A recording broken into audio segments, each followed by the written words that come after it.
Olá, tudo bem? Eu sou Daniel Esteves, roteirista, professor e editor de histórias em quadrinhos.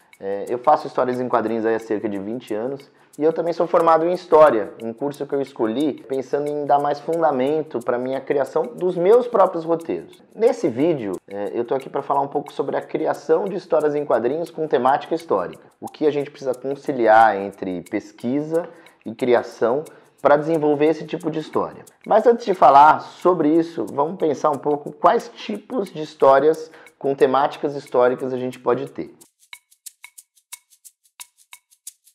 Pensando de uma maneira um pouco didática, eu resolvi dividir nesse vídeo em 3 categorias. Seriam elas a historiografia em quadrinhos, o romance gráfico histórico e a história alternativa em quadrinhos.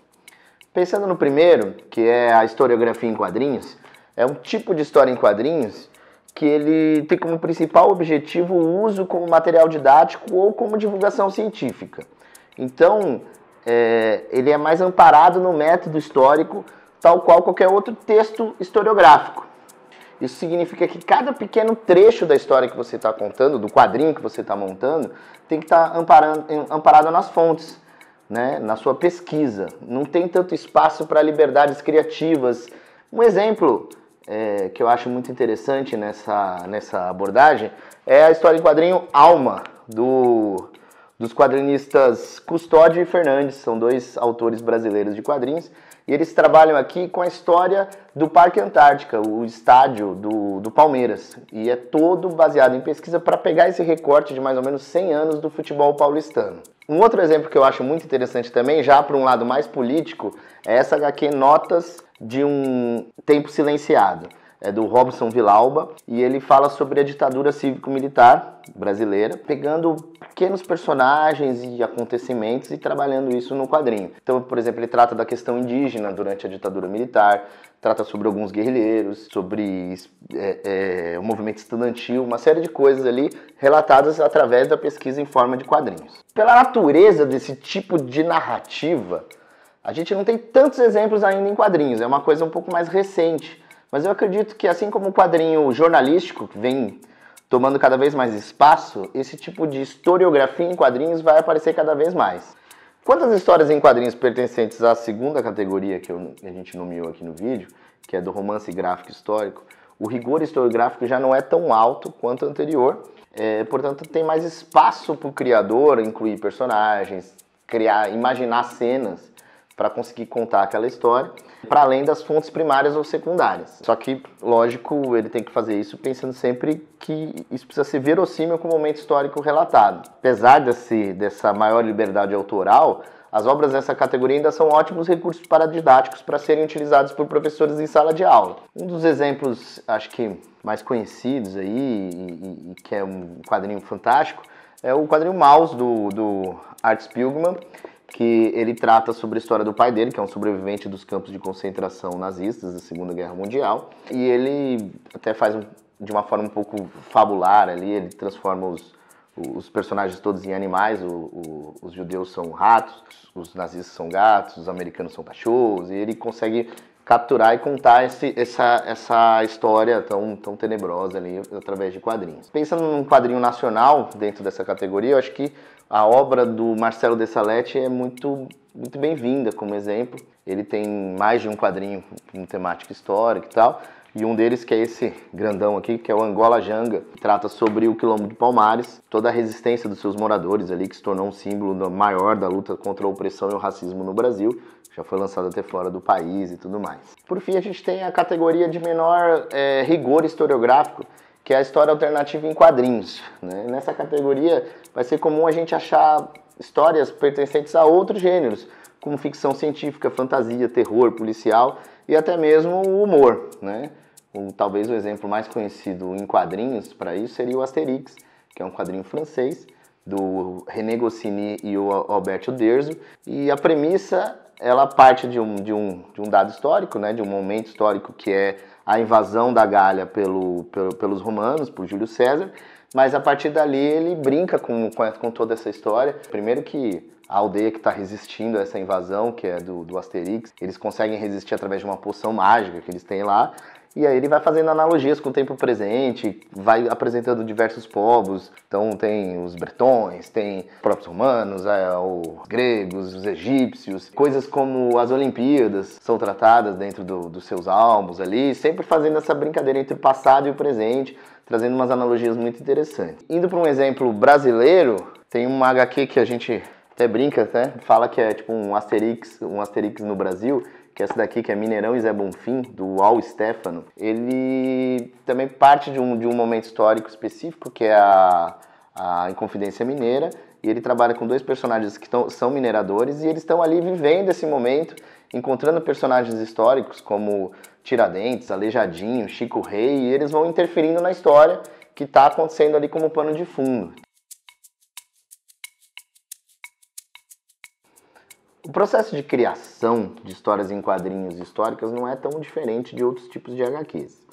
A gente vai ter basicamente os mesmos elementos como enredo, personagens, cenários, temas, etc.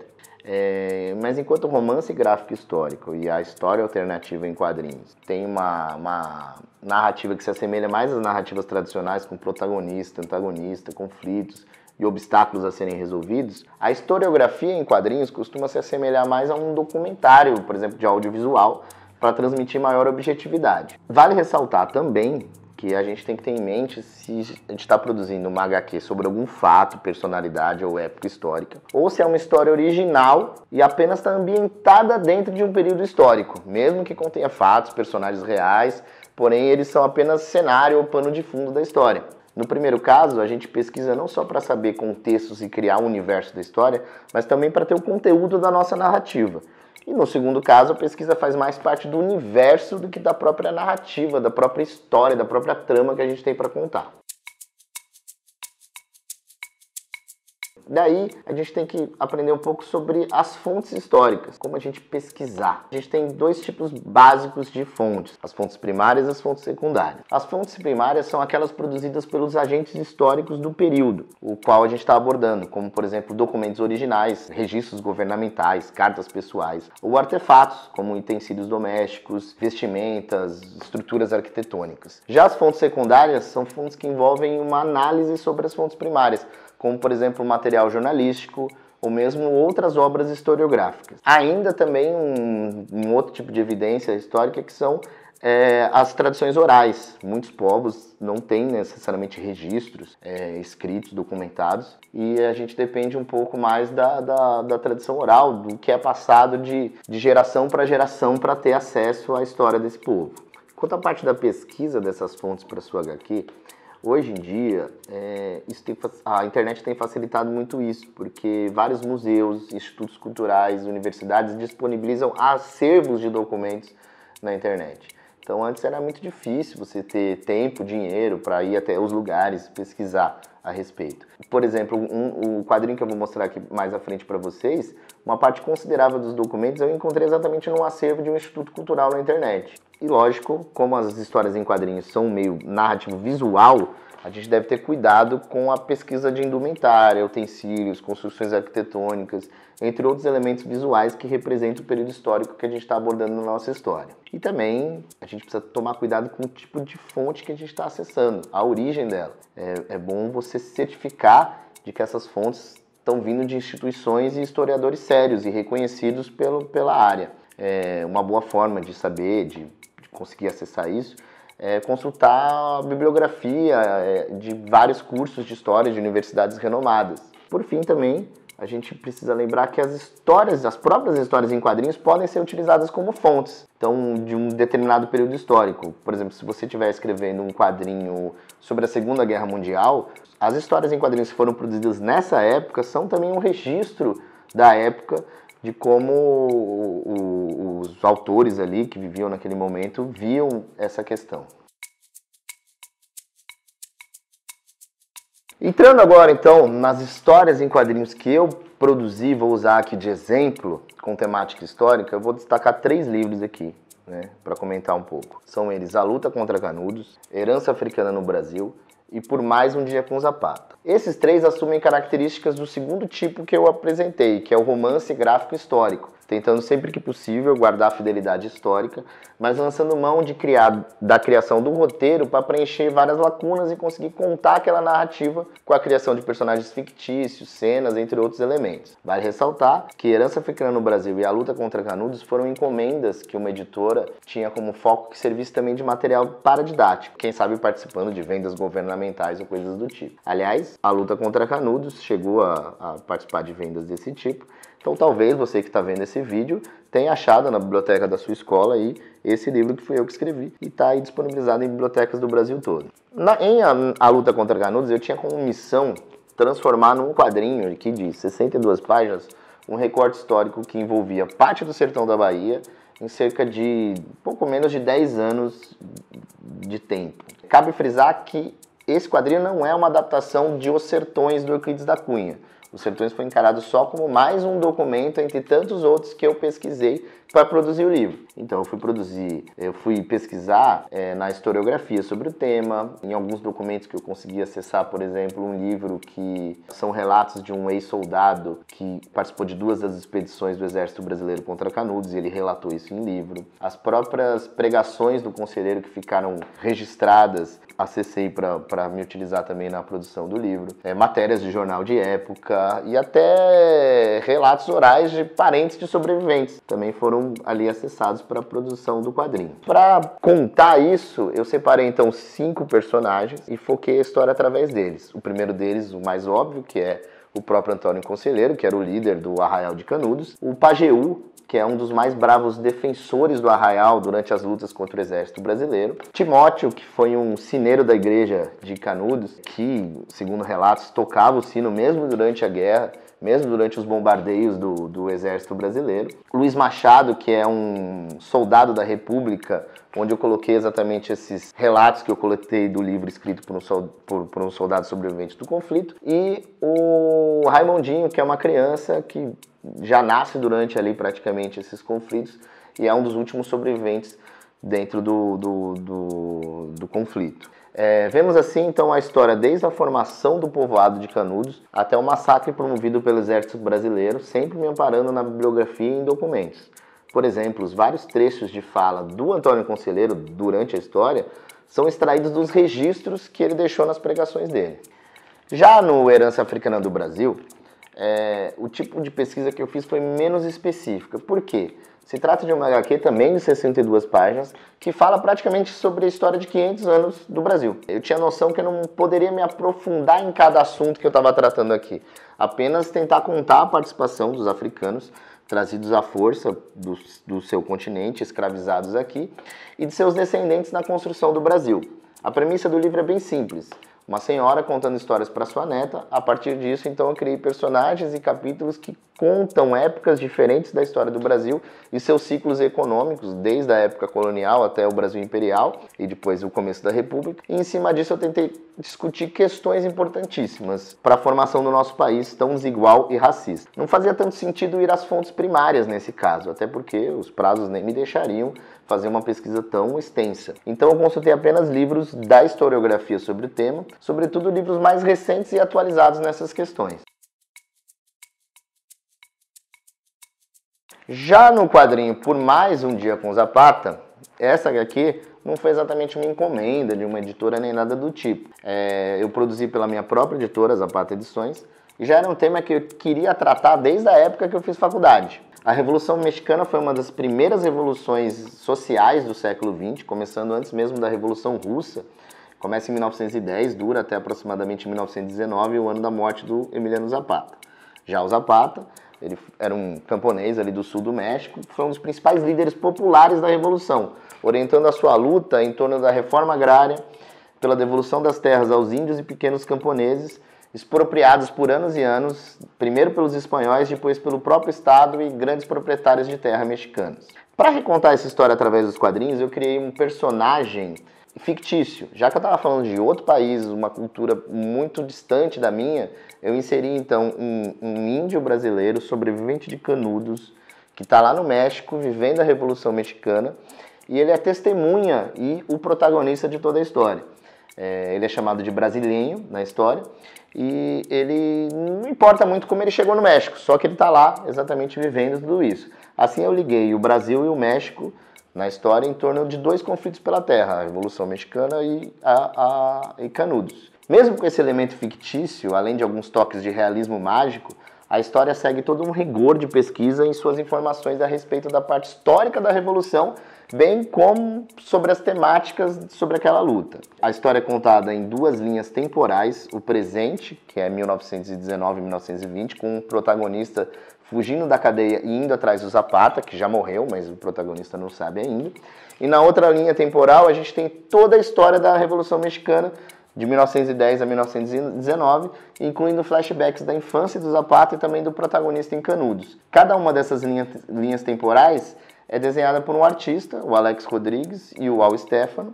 Isso vai ajudar a contar tudo possível sobre a Revolução Mexicana, incluindo diversas lacunas que são preenchidas nos diálogos entre o brasileiro e uma espécie de entidade que segue ele durante toda a sua jornada. A pesquisa desse livro ela veio de várias fontes, tanto primárias quanto secundárias e até mesmo registros orais, desde a historiografia sobre o tema, passando por documentos. Aqui voltamos a falar sobre os acervos disponibilizados na internet. Um site acadêmico mexicano disponibilizou digitalizado, algumas vezes até digitado, todo o conjunto de documentos existentes sobre o Zapata e sua participação na Revolução. O site organizava esses documentos cronologicamente. Cartas do Zapata para outros generais, manifestos, leis, matérias de jornais, trechos de livro de época, depoimentos de sobreviventes da Revolução, reuniões transcritas, relatos, além de música, foto, vídeo, árvore genealógica dos descendentes do Zapata, biografias e fotos dos companheiros mais relevantes da Revolução. Infelizmente o site não está mais no ar,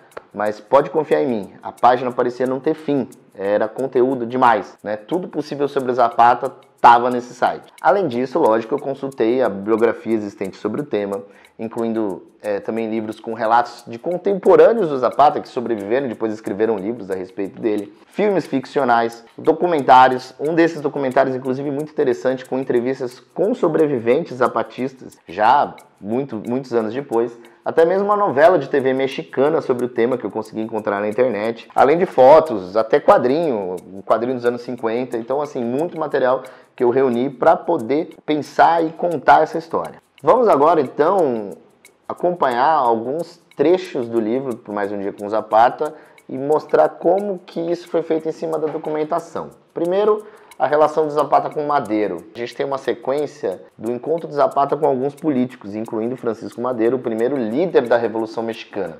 Na primeira fase, eles lutaram juntos para derrubar o presidente Porfírio Díaz, porém Madero não virou o presidente do México de imediato. Uma junta de governo provisório foi formada com ex-partidários do antigo governo, que agora se tornavam parte desse novo regime. Começamos a sequência pelo estranhamento de Zapata e seus companheiros ao encontrar na capital os antigos soldados porfiristas. A seguir, a gente vê Zapata e Madero sob a sombra de um enorme quadro de Porfírio Díaz, o ditador deposto, como uma forma de mostrar que aquele legado de opressão não seria superado de forma tão fácil. A revolução não tomaria de imediato os rumos desejados pelos revolucionários mais populares, ficando a cargo da elite política liberal a condução da nação. E assim seguimos com os questionamentos de Zapata a Madero, exigindo as terras que foram prometidas aos camponeses, mas tanto Madero quanto Venustiano Carranza, outra figura que seria importante mais à frente na história, desconversam a respeito da reforma agrária. Claro que esse encontro não aconteceu necessariamente assim como a gente está vendo no quadrinho, mas nessa cena criada para o livro a gente tem a representação do conflito de interesses entre as demandas populares e a realidade pragmática da nova elite política que ascendera ao poder no México. No geral, grandes proprietários de terra que lutavam apenas contra os desmandos do Porfírio, mas não necessariamente a favor das demandas sociais da Revolução. Nessa parte, temos a retratação de uma das histórias contadas por ex-companheiros do Zapata a respeito desse encontro, no momento em que Emiliano rouba o relógio de Madero e que gera um debate que resume bem esse conflito de interesse. Nessa outra cena, a gente tem um pouco sobre o Plano de Ayala. O Plano de Ayala é o principal documento da luta zapatista, é um manifesto político escrito pelos revolucionários do Sul, compilando os ideais daquela luta. Não há um registro exato de quem o escreveu, apenas os revolucionários que o assinaram, mas Zapata estava ligado a diversos intelectuais socialistas e anarquistas que apoiavam a sua luta. Pensando nisso, criamos uma sequência que mostra o encontro de Zapata com algumas dessas personalidades com quem ele conviveu numa ruína em clima de guerra, já que naquele momento os zapatistas eram perseguidos pelo governo de Madero. Aqui temos em cena Antônio Dias Soto e Gama, autor de alguns dos relatos posteriores sobre o Zapata e o agrarismo, Dolores Jimenez e Murro, uma professora e intelectual socialista importante na formação do pensamento dos zapatistas, Otílio Montanho, um dos revolucionários e também intelectual por trás dos registros dos pensamentos zapatistas. Através da conversa deles, temos uma dramatização de vários dos anseios daquele momento, bem como algumas falas deixadas em registro pelo Zapata. Claro que nem tudo que o Zapata fala durante a HQ foi pensada de algum documento ou fala real dele. Porém, em vários momentos é isso que fazemos dentro da história, colocar o Zapata falando aquilo que temos documentado oficialmente e que foi encontrado na pesquisa. Essa cena é seguida por uma ação dos revolucionários explodindo uma linha férrea, uma entre tantas ações na luta contra o governo central, em que colocamos como texto uma parte das ideias do plano de Ayala. As cenas a seguir tratam da relação do Zapata com o Pancho Villa. Primeiro, a gente tem a queda do governo Madero, traído e morto pelas forças reacionárias, representado pelo general Victoriano Huerta, que viraria um novo ditador e acabaria unindo todas as forças revolucionárias contra ele. Nesse momento, inclusive, então, começa a se conectar diretamente às forças populares do Sul, representadas por Emiliano Zapata, e do Norte, representadas pelo Pancho Villa. Pancho Villa entra na história em quadrinhos ao ser salvo da cadeia por Brasileiro, nosso protagonista, que foi libertar outro companheiro de Zapata, Gildardo Maganha. Reúne os dois em cena não à toa, já que de fato Pancho Villa havia sido preso e a historiografia conta que foi através de Gildardo que ele tomou conhecimento sobre os ideais do plano de Ayala que ele passaria a defender dali para frente. Zapata e Pancho Villa se encontram algumas vezes e em especial duas delas foram documentadas em fotos, relatos, documentos e analisadas pela historiografia do assunto. O primeiro encontro dos dois se dá em 1914, logo após as forças de ambos conseguirem derrubar o novo ditador, Huerta. Foi próximo à capital do México, num vilarejo chamado Xochimilco, e foi ali documentado. A partir desse encontro, a gente consegue problematizar as rusgas novamente presentes entre as forças revolucionárias mais populares do Zapata e do Pancho Villa e as forças de figuras oligárquicas, como o Carranza. Pancho e Zapata discutem sobre ele, Carranza, ser parte da elite e não ligar para os interesses do povo. Essa conversa culmina exatamente naquilo que foi documentado, os anseios de Pancho Villa e Zapata. Pancho Villa defende que quer apenas cultivar umas terrinhas após decidida a revolução. E Zapata discursa sobre a importância da terra para os pequenos camponeses do Sul. A seguir a gente tem a entrada na capital do México e a cena emblemática da cadeira do presidente. Os personagens novamente contracenam e a gente faz uso não só dos documentos escritos, relatos e análises históricas, como também de importantes fotos tiradas na época. Começando então pelas entradas das forças revolucionárias na cidade do México, recebidas com animação pela população. À frente das forças revolucionárias há um grupo que chama atenção. Camponeses que entraram na luta, como o Zapata e o Otílio Montanho. Um filho humilde do norte do país que antes de entrar para a revolução havia sido bandido, que é o Pancho Villa. A professora e intelectual socialista Dolores Jimenez e Murro. E um general de carreira do exército que se juntou aos esforços revolucionários, Felipe Ángeles. A seguir a gente vê a conversa sobre a cadeira do presidente. Pancho Villa quer que o Zapata sente nela. Ele defendia que Zapata deveria ser o presidente do México, mas o Zapata nunca ansiou por isso. Ele queria que o povo tivesse a possibilidade de decidir seu futuro democraticamente, não só a presidência do país, mas também o governo dos estados. Isso culmina então na emblemática foto do povo no Palácio do Governo, ocupando esse espaço. Após esse momento da Revolução, a gente tem um acirramento das forças políticas no México, com Carranza centralizando a luta contra os revolucionários mais populares. Porém, por Carranza primeiro se preocupar em derrotar Pancho Villa, os zapatistas conseguem uma pequena paz em seu estado.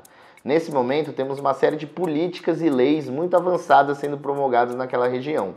Inclusive, uma dessas leis está publicada dentro do nosso livro, que é a Lei de Terras, um dos documentos mais importantes dos zapatistas, junto com o Plano de Ayala.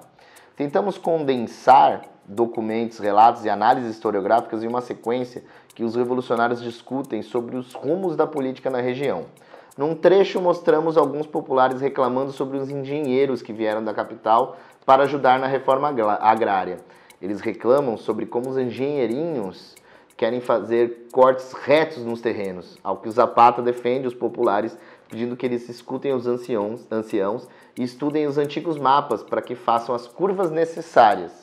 Aproveitamos também para mostrar as diversas atitudes tomadas pelos revolucionários para fazer a reforma agrária dar certo, além de outros elementos, como a revisão e eliminação de impostos sobre pequenos produtores e bens de primeira necessidade, o aumento de impostos para heranças, investimentos para fortalecer a indústria, enfim, uma série de atitudes ali tomadas pelos zapatistas durante essa época.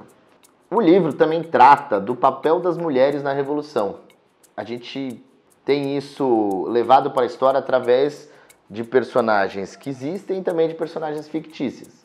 A presença feminina nos exércitos revolucionários do Sul foi muito importante. Não à toa eu coloco a Dolores Jiménez em mais de uma sequência na história, essa personagem histórica real, como também a Amélia Robles, que foi uma revolucionária, que é um caso bem interessante, que após a Revolução ela viria a se tornar um homem trans.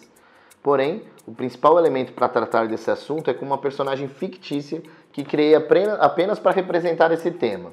Ela é apresentada como uma das mulheres do Zapata e acompanha o brasileiro numa parte considerável da história, sendo um elemento que me ajuda a mostrar essa força das mulheres dentro do Exército Libertador do Sul. Lógico que para recontar narrativas históricas, a gente precisa fazer escolhas. A gente não vai ter espaço para falar sobre tudo. E os documentos, ou até mesmo a historiografia, não vão cobrir todas as lacunas que você precisa. Alguns elementos aparecerão de forma divergente em fontes ou livros diferentes. E cabe a você ter a sensibilidade e habilidade de achar um meio de contar a história, bem como tratar passagens históricas não sejam tão simples. Um exemplo dentro do Por Mais Um Dia com Zapata é de um revolucionário que é muito importante na história, que é o Otílio Montanho. Ele é um companheiro direto do Zapata, e numa fase mais difícil da Revolução ele acabou acusado de traição e foi morto pelos próprios revolucionários, após um tribunal revolucionário. Há muita divergência sobre a veracidade ou não da traição dele. As fontes históricas não dão conta de achar uma resposta para isso. Então eu escolhi, dentro do meu quadrinho, deixar essa informação numa discussão entre dois personagens, que um está defendendo ele e o outro criticando, sem qualquer conclusão a respeito do tema. Produzir histórias históricas, seja qual for o nível de fidelidade a que você está disposto a recorrer, é um trabalho difícil e que exige muita pesquisa. Não só visual, de vestuário, arquitetura e elementos, objetos e coisas assim, mas também e principalmente para você entrar no espírito do tempo que você está retratando, entender a motivação dos personagens, os desejos, os limites e contradições daquela época. Lógico que você vai se utilizar de interpretações históricas já produzidas pelos historiadores a respeito do tema que você está produzindo. Mas a depender do tipo de HQ que você está fazendo, também é interessante ir direto nas fontes primárias, né? E fazer a elas perguntas que podem enriquecer a sua história.